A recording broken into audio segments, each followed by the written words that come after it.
Boa tarde, queridos ouvintes da Rádio Boa Nova. Iniciamos aqui nas Minas Gerais o programa Perante a Eternidade, a oportunidade de reescrevermos a nossa história.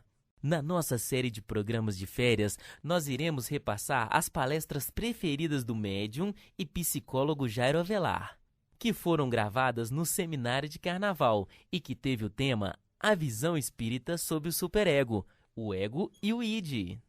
Então, fique agora com o nosso programa de férias, com Jairo Avelar. Do id, quanto às reivindicações do id, quanto os imperativos do superego. Ou seja, por quê? Porque aqui também nós temos o superego como uma instância, não é? Aqui, com a sua postura crítica, com a sua situação de juiz, né, de ajuizamento, e ele, toda a reação do ego, ele submete criteriosamente à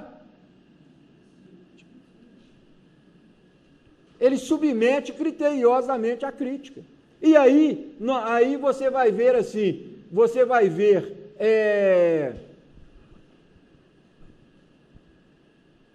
pode ver uma pessoa, às vezes, extremamente boa, extremamente bom, bem formado eticamente, e não é, às vezes pessoas muito, muito caridosas, pessoas exemplares, mas às vezes pessoas assim que são excelentes, mas às vezes faz questão de 1 centavo, 10 centavos, R$1, não é? Não tem assim?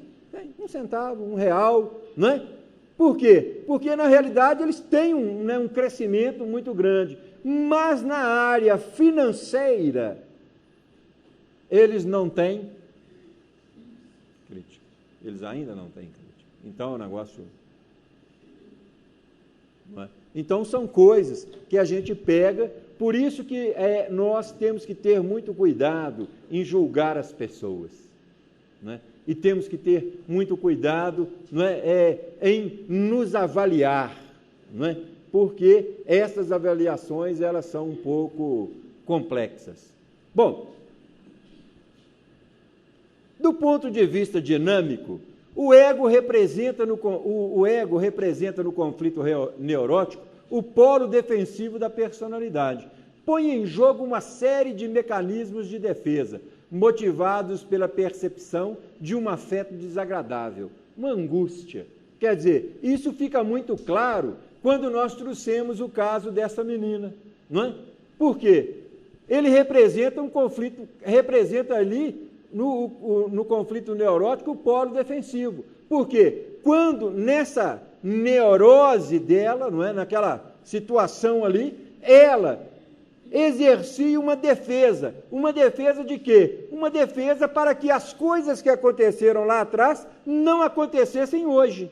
Só que ela não percebe a realidade, que aquilo que ela se defende já passou há quase 400 anos atrás. Entenderam aí, gente? Mas que existe a defesa, ele é o polo de defesa mesmo. E ele está sempre na defensiva. Por quê? Porque ele tem que dar satisfação ao superego. E ele tem que conter as investidas, né, os requisitos do id. Não é? Então, por isso que nós vivemos andando nessa, vamos dizer assim, no fio da navalha, né? De um lado, aquilo que nós queremos muito, do outro lado, aquilo que nós não queremos, mas no meio, aquilo que é a realidade. Por isso que, não é, Freud, num determinado momento, vai trabalhar o princípio da realidade. Porque é justamente isso que o ego fica estraçalhado, muitas vezes. E, aliás, meus queridos, por isso é que se toma, não é, tantos antidepressivos e tantos anti-ansiolíticos e tanto tranquilizante, né, e tanto calmante, né, é porque tentando conter essa briga, essa situação toda aqui, né, porque de um lado puxa para lá, do outro puxa para cá. Nós temos que estar muito preocupados com a causa, não é? O que acontece com nós espíritas? Desculpem a crítica, né? Mas é um fato muito normal. Nós vamos às reuniões quase todas as noites, né? Todo um vai na reunião de quarta, vai na de quinta. Se deixar, não vai nem em casa, fica só por conta de reunião, não é? Mas, a bem da verdade, a reunião entra aqui e sai aqui, ó. A bem da verdade, nós não pegamos o material das reuniões e colocamos no nosso processo de equilíbrio de vida, não é? De harmonização interior. É muito bonito abrirmos os livros de autoajuda, não é? Assistirmos palestras de autoajuda e as pessoas dizem assim, busca harmonia interior, não é? Não é assim? E aí... Não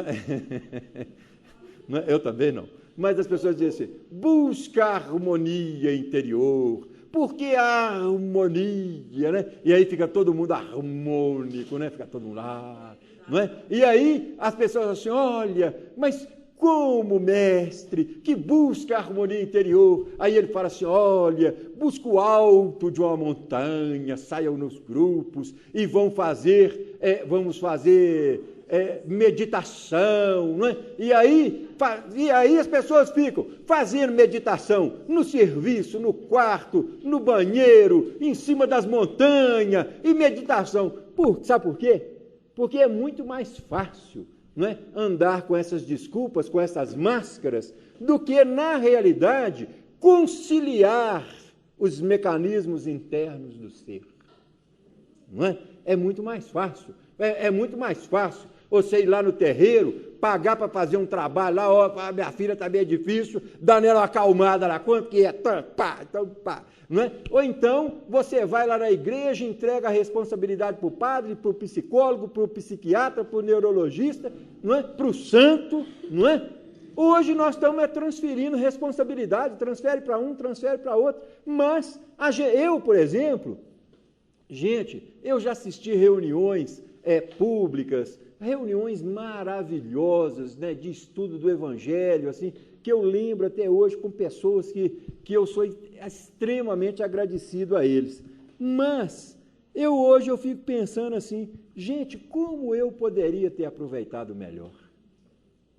Sabe? Como eu poderia ter aproveitado melhor? Não é? Tudo aquilo que eu ouvi, não é? Eu poderia ter trazido mais diretamente no contexto desta harmonização. Agora, a harmonia interior não é, na realidade, você subir para cima do monte.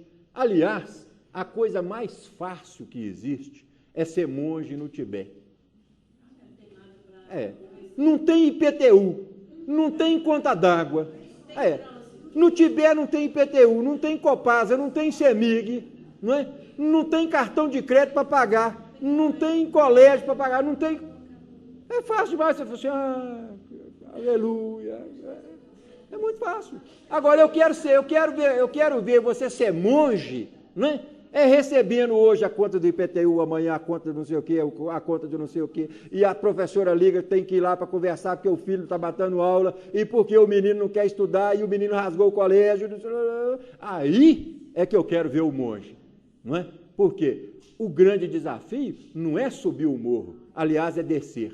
Por isso que Jesus disse a Zaqueu assim, Zaqueu, dá-te pressa em descer, não é, desta árvore, porque ainda hoje cearei em tua casa.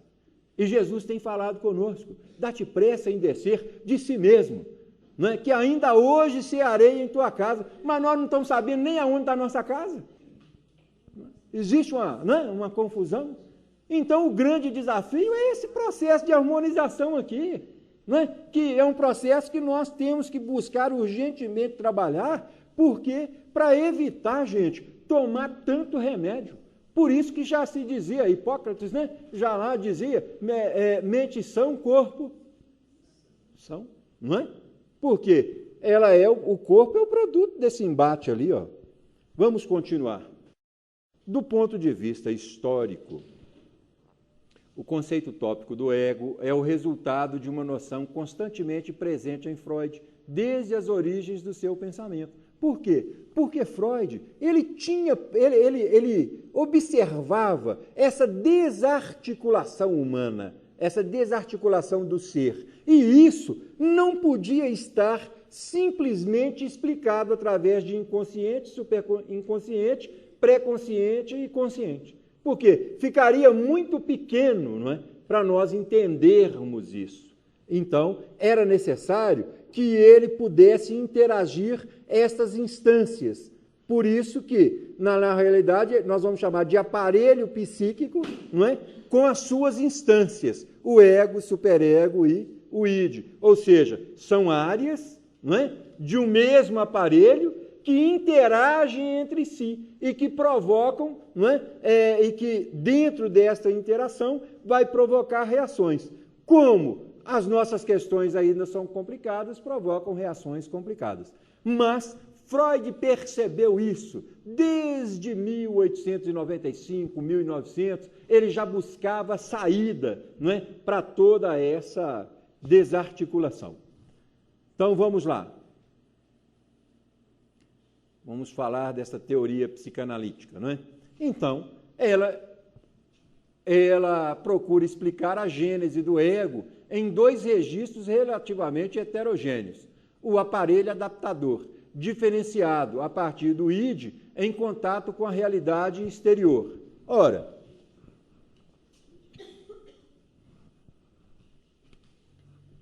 isso aqui, nessa inconsciência, ainda assim tem um contato com o mundo exterior e sofre também as influências desse mundo exterior. E à medida em que sofre as influências desse mundo exterior, ele também opera reivindicações ao ego. Deu para entender? Ou eu tenho que trazer uma historinha? Melhor. Então vamos dizer que o caboclo está lá descendo a rua Rio de Janeiro. Está lá descendo. Rio de Janeiro? É, Rio de Janeiro. Então tá descendo. E aí, de repente, passa por ele uma loura. Loura, Luiz. Uma loura. E passa uma loura linda assim, e ela passa, não é? Ela passa, olha, faz assim. E aí ele dá aquela olhada para trás e confere com a olhada dele, os dois fazem assim. E ele, casado. E ele olha e ele fala assim, gente, aquela loura me deu bola, deu, não deu, deu. E ela para lá na esquina e fica olhando de boa, assim. E ele fala assim, eu vou lá. Eu vou lá. E ele vai mesmo. E ele chega lá e fala assim, oi. A aliança já está no bolso. Guardada. E a mão, porque tem as marcas, né? Então a mão está até para trás, assim, né? E aí, como é que vai? Tudo bem? Tudo. E ali começa uma grande conversa. Não é? Ora, e ele, engraçado, ele é casado, 2 filhos, né? Ele casado, 2 filhos, uma esposa, que até naquele momento, ele achava que ele era apaixonado por ela, por aquela esposa. Mas quando ele conheceu aquela loura, parece que uma coisa alterou a vida dele. Uma coisa alterou. Ele até aquele momento, ele achava que ele era apaixonado com aquela esposa, mas a partir do momento que ele cruzou com aquela loura, ele ficou deslumbrado. Ele falou, gente, o que é isso? E aí os dois começam a conversar, e ele mantém o casamento, e telefona para outra, e encontra com a outra, e ele vai ficando... Você já viu a confusão que vai dando aqui, porque o superego vai... Não é? O superego vai batendo em cima ali, mas não é possível, que não sei o quê. Mas a reivindicação que parte ao ego, ela é maior. Por quê? Como que a doutrina espírita nos ensina a fazer a leitura dessa questão. Aquela loura, com uma sardazinha no rosto, não é? Aquele vestido azul, de bolinhas brancas, né? Aquela blusinha branca que ele viu pela primeira vez, né? Quando ele viu, ele olhou assim, essa imagem bateu com uma imagem que estava aqui, ó, gravada. gravada. E essa imagem, às vezes, é lá de 1600 e alguma coisa, não é? Quando ele perambulava pelas ruas de Paris. Não é? Ele perambulava pelas ruas de Paris. E pelas ruas de Paris, ele a amava, né? Madalene. E Madalene tinha um vestido branco de bolinhas azuis, linda. E quando ele passou por aquela loura, o clichê foi sacado aqui, porque ele estava recalcado aqui embaixo, foi reivindicado ao ego, como uma lembrança viva. E ele, então, dirige a esta figura aqui todo o amor que ele dirigia a Madalene lá em 1640. Questão do clichê. Aí, ele se separa da esposa, porque, olha, não sei se vocês já viram falar disso, existe muita separação por causa de alguém que conheceu no meio da rua. Essa pessoa não era aquela do passado, não. Não era, não tem nada a ver. A única coisa que é verdade é o clichê que está aqui. E que repassou essa lembrança aqui, não é? Reivindicando ao ego o mesmo amor lá de trás. Não é? E aí, vocês não acreditam, ele se separa daquela esposa que até aquele dia, quando ele cruzou com aquela loura, ele achava que era apaixonado. Não é? E ele se separa dos filhos, não é? Separa da casa, abre mão de tudo, porque eu encontrei o amor da minha vida. Não é? Alma gêmea, alma gemida. Esses casos aqui, esses casos assim, André Luiz tem uma colocação interessante, né? Ele diz assim, né, que são as taças brilhantes, né, nas bandejas da dor. Não é? São as taças brilhantes na bandeja da dor. Por quê? Porque não confere com a realidade, né? Não atende ao princípio da realidade. Então, os tempos vão passar. Nós voltamos já já com o médium Jairo Avelar, nos falando a respeito da visão espírita sobre o superego, o ego e o id. Estamos de volta com o programa Perante a Eternidade. Vocês já conhecem o Clube Amigos da Boa Nova? Não? Então acesse www.radioboanova.com.br ou pelo telefone 0800 12 18 38, 0800 12 18 38 e conheça mais sobre a Fundação André Luiz. E para conhecer mais sobre os livros psicografados pelo médium e psicólogo Jairo Avelar, acesse o site da editora Itapuã, www.itapuãeditora.com.br ou pelo telefone, código da operadora 31 3357 6550, 3357 6550. Vamos agora para a segunda parte da palestra sobre a visão espírita, sobre o superego, o ego e o id. E aí, à medida que ele agora passa a morar com aquela loura, né, e passa a viver com ela, o tempo vai mostrar que ela era falsa. Não era aquela. Não era aquela, é falsa. Ele vai vendo que aquele amor não é o amor que ele tinha, ele vai vendo que ela não tem a mesma voz, não fala em francês, né? Ela nunca falou com ele, je t'aime, né? Nunca falou. Então ele vai sentindo diferente, né? Ele olha para ela assim e faz engraçado, eu acho que eu fui enganado, né? E ali, quando ele assusta, está indo para a segunda separação. Mas aí já tem 2 filhos com a loura também, um filho, né? E aí nós vamos encontrar aquele cara. E aí, fulano, como é que tá? Tô aí, a vida prega cada peça na gente. Né? Fala, pois é, mas você estava tão feliz com aquela amiga e tudo. Sou. Mas você sabe que não deu certo. Não sei por que, desiludi daquilo. Não, o negócio não avançou. Aí fala assim, ela é muito complicada. Né? Ela é muito complicada. E aí põe as culpas todas nela, né? Ela é complicada, ela é assim, ela é assada, né? Mas, na realidade, porque as reivindicações não foram atendidas, né? Como realidade, como princípio de realidade. Não é? E aí, o superego entra em ação. Não te falei? Falei que você ia dar cabeçada. Isso não é uma atitude cristã, isso não é isso não é aquilo, e o caboclo passou. Aí ele começa, antidepressivo, antiansiolítico, calmante, né? Sossegol, dorminhol, e vai tomando, né? Quando chega o final da vida, está que caco, né?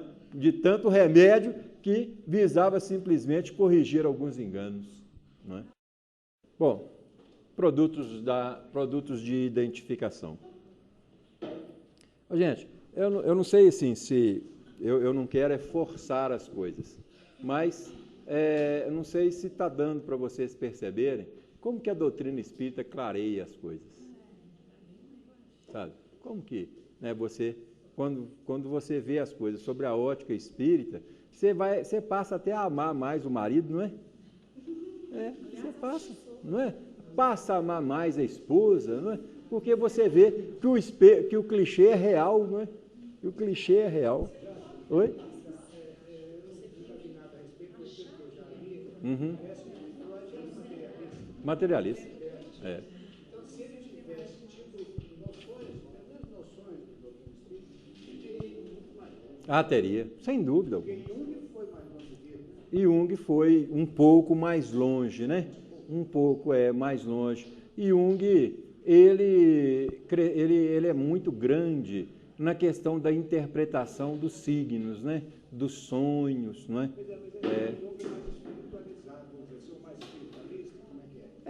Mas eu não acredito muito nisso, não. Porque Jung era filho de pastores evangélicos ortodoxos, sabe?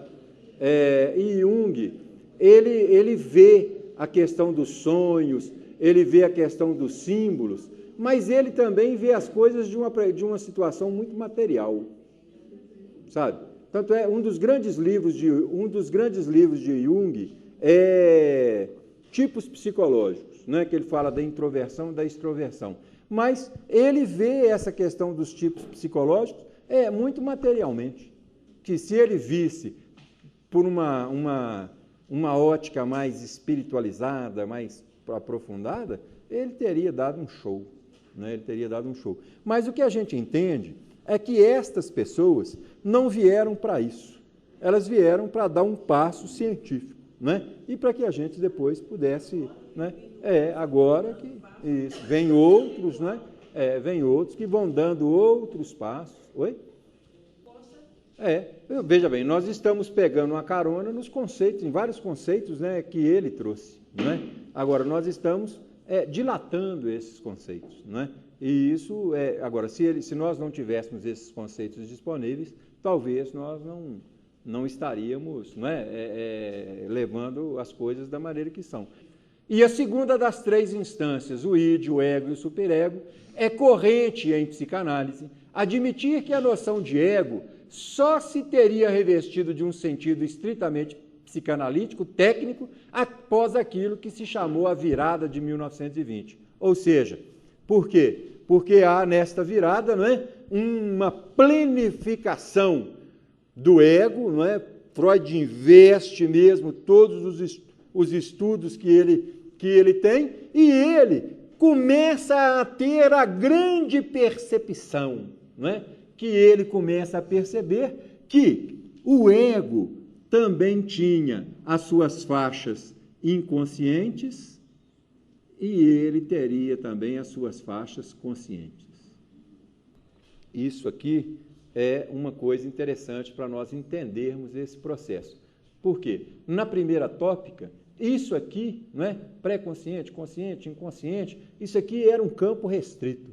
Agora não, isso cresceu, ele trabalha a questão do ego, do id, do superego. Nós vamos dizer que o superego é totalmente consciente. Por quê? Ele precisa julgar, ele precisa estabelecer crítica, Ninguém que julga, que estabelece crise, tem tempo para dormir ou não é? Para estar, não é? Então ele está. Agora, aqui não. Nós temos muito material no ego que ele está em áreas mais inconscientes. Mas nem por isso são materiais do id. Então, quando vocês virem falar aí, porque o id é o inconsciente, não é? Isso é sinal que a pessoa não aprendeu ou não fez bem a lição de casa, né? O id é o id, o inconsciente é o inconsciente, não é? Então, é uma questão muito, muito simples. Para a psicanálise das outras áreas da psicologia, porque a psicanálise, ela se preocupa quase que estritamente com o inconsciente, não é? E as outras áreas vão se preocupar com várias áreas aí, mas a psicanálise, né, a gente poderia até dizer assim, ela se coloca como a ciência do inconsciente, não é? Uma busca maior do ego com seus mecanismos de defesa, não é? Os mecanismos de defesa, eles existem. Aliás, quem completou esse trabalho, não é? Foi, inclusive, Ana Freud, um livrinho despretensioso, mas um dos livros mais ricos que existem, não é? Que são O Ego e os Mecanismos de Defesa. Não é? Vamos dizer que uma pessoa... o que é um mecanismo de defesa? Vamos dizer que uma pessoa ela tem uma tendência... ela tem uma tendência à sexualidade, não é? Uma tendência, assim, uma necessidade grande, uma pulsão, um investimento grande nesta área. Mas, como há uma pressão muito grande do superego, muitas vezes uma criação ortodoxa, às vezes uma religião que tolhe algumas coisas assim, não é? Faz com que apareçam nesse ser mecanismos de defesa. Um dos mecanismos de defesa é a sublimação. Né? A pessoa passa vai ser irmã de caridade, por exemplo, né? E coloca aquele hábito, cobre o corpo todo, né? Só aparece aqui o rosto, não é? Mas às vezes ali dentro tem um ser extremamente desejante, extremamente pulsante, né?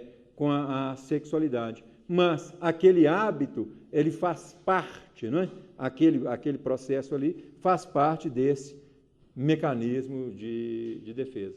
Um outro mecanismo de defesa que muitas pessoas usam, né, elas passam a se dedicar aos estudos.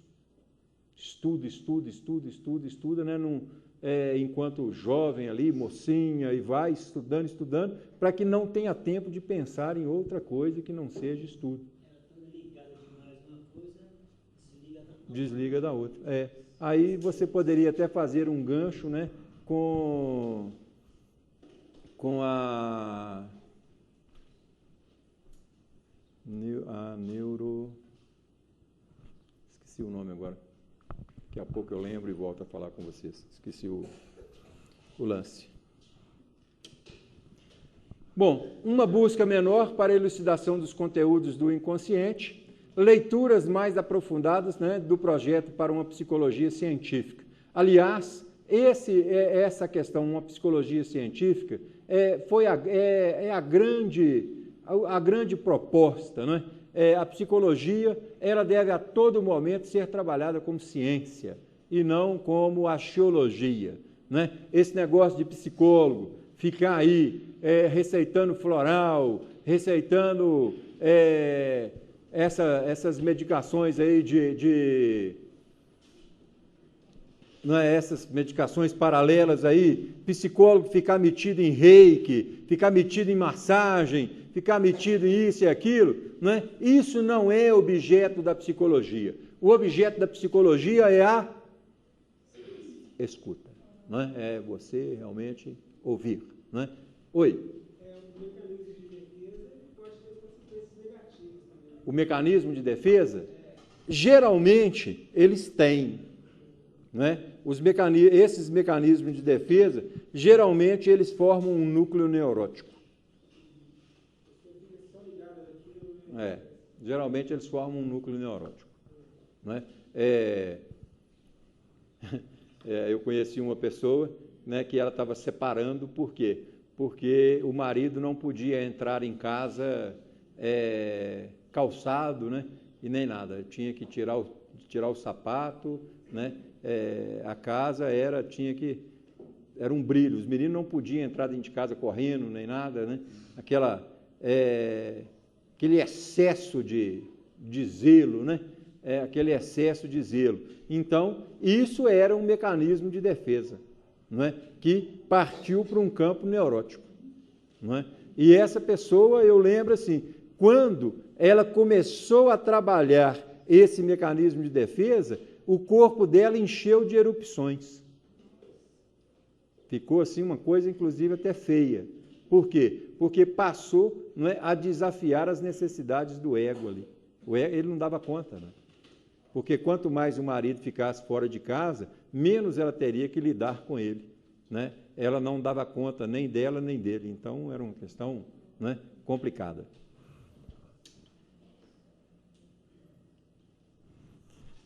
Na realidade, como veremos, a história do pensamento freudiano é muito complexa. Por um lado, o estudo do conjunto dos textos freudianos não permite localizar duas acepções do ego correspondentes a dois períodos diferentes, não é? Isso porque Freud, ele tem uma coisa muito bonita, ele nunca, né, eu digo assim, até eu acho muito humilde, ele nunca deixou de rever os trabalhos que ele fez. Ele sempre revia e não tinha vergonha de reescrevê-los, não é? Ele estava sempre ali colocando. As noções do ego sempre estavam presentes. Então, vamos lá. Não nos parece desejável apresentar, desde logo, uma distinção decisiva entre o ego como pessoa e o ego como instância, porque a articulação desses dois sentidos está precisamente no centro da problemática do ego. Por quê? Nós não fizemos aquela questão lá, que o Aristóbulo, que a Joana, que a Madalena, até eu. Isso aqui, esse ego como pessoa, não é? Esse eu, pessoa. Mas, na realidade, o que é muito maior do que a pessoa é a instância ego, ou seja, ela que armazena, não é? Todos os dados e é ela que é, vamos dizer assim, o digno representante dessa persona. É a individualidade. Uma questão é a individualidade, outra coisa é a somatória dessas individualidades, não é? Aí nós temos que ver aonde está o núcleo das coisas, né? Muitas vezes dos traumas. Quando se utiliza o termo narcisismo, parece que muitas vezes se confundem dois pares de opostos. O primeiro diz respeito ao si mesmo, aqui não é si não, viu? Aqui é ao si mesmo, soy, self. A própria pessoa em oposição ao objeto. E o segundo diz respeito ao ego, como esquema psíquico, em oposição a outras subestruturas da personalidade. Então, Narciso foi aquela pessoa... Quer falar sobre Narciso, Nini? Não? Quer não? Ninguém que entende do narcisismo. Não é? Então, não quer não, Nini?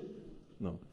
Então, o Narciso é aquela pessoa que chegando, né, numa lagoa, né, e uma lagoa muito, muito bonita, muito transparente, né, como se fosse um espelho, ela olha para aquele espelho e ela apaixona-se, não é? Pela imagem vista. Ela apaixona pela imagem vista. Então, a partir daí, nós temos aquela questão, não é? Freud se apropria, não é? Desse caso, não é? Para trabalhar esta questão do narcisismo. Ora, uma coisa é quando você olha o narcisismo na questão do eu pessoa. Outra coisa é quando você olha o narcisismo na questão do ego como instância. Por quê? Quando você olha o eu pessoa, muitas vezes nós vamos pensar em egocentrismo, não é? Agora, quando nós pensamos em narcisismo como ego instância, nós vamos ver né, uma pessoa que muitas vezes vai se raiar as questões do que nós chamamos do eu, do amor próprio. E é necessário que se tenha o amor próprio. Não é você gostar de você. Você está sempre, não é, buscando em você a essa produção. Então, essa questão do narcisismo, vamos dizer que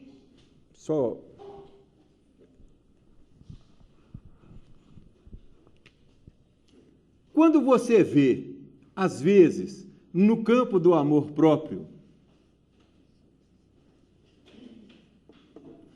esse ser narciso, ele é um cuidador de si.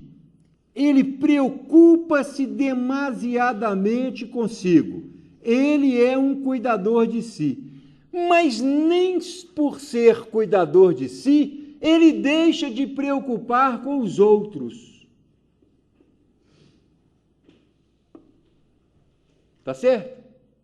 Nem por ser um cuidador de si, ele deixa de preocupar com os outros. Agora, quando nós pegamos o narciso como eu, pessoa, nós vamos ver um ser que ele, na realidade, não é a questão do amor próprio, mas é a questão do egocentrismo, né? Ou seja, esse ego central se colocando como ponto de todas as atenções, mas ele não dá conta de se preocupar com os outros.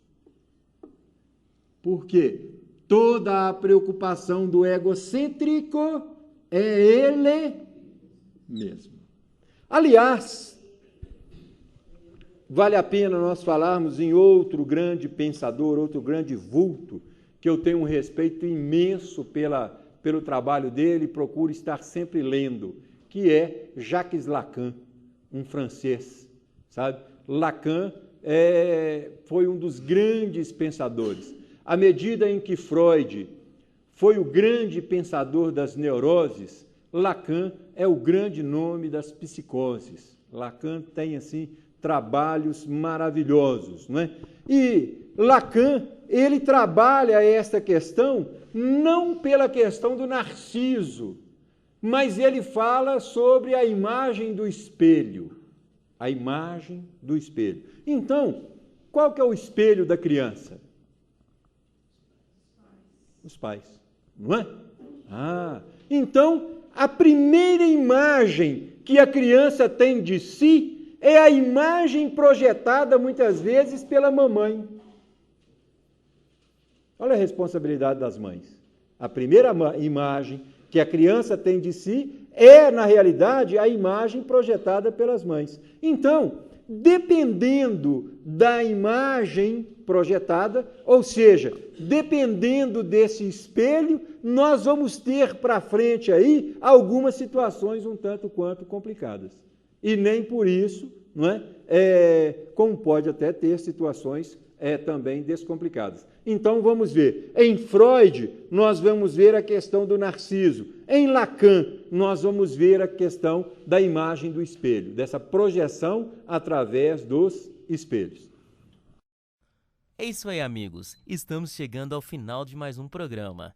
Tomara que você tenha gostado. Nas livrarias, você encontra toda a obra da editora Itapuã. Fica aqui o nosso destaque para a obra Depressão e Mediunidade, a terapêutica espírita e a ciência humana, juntas e despidas de ideias preconcebidas. Muito podem realizar em prol da saúde do ser. E o Espiritismo tem como oferecer prestimosa colaboração subsidiariamente à medicina. Fica aqui o nosso abraço, uma boa tarde a todos e até a próxima semana.